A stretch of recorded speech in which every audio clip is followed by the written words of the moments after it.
नमस्कार. सोशल मीडियावर अनेक लोक पाळीव प्राण्यांचे पक्ष्यांचे व्हिडिओ शेअर करत असतात. ते प्राणी पक्षी एवढे माणसाळे होऊन जातात की त्यांची दुनियासुद्धा विसरून जातात. आणि असाच एक पोपटसुद्धा त्याची दुनिया विसरून माणसांच्या मध्ये कसा राहतोय ते या व्हिडिओमध्ये तुम्हीच पहा. पण त्याआधी आपल्या चॅनलवर कोणी नवीन असाल तर आपला RJ मराठी न्यूज चॅनल जरूर सबस्क्राईब करून घ्या.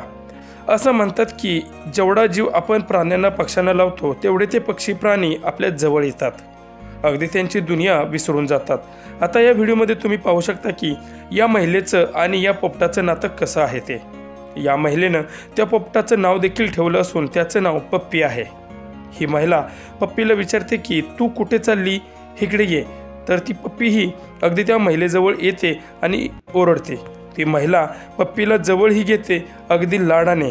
यावरूनच त्या महिलेचं आणि पप्पीचं नातं किती अतूट असू शकतं ते तुम्हीच पहा. कुठं चालली तू?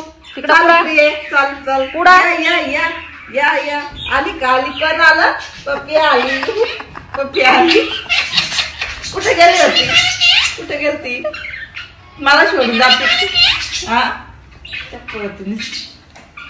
मग बाय बाय.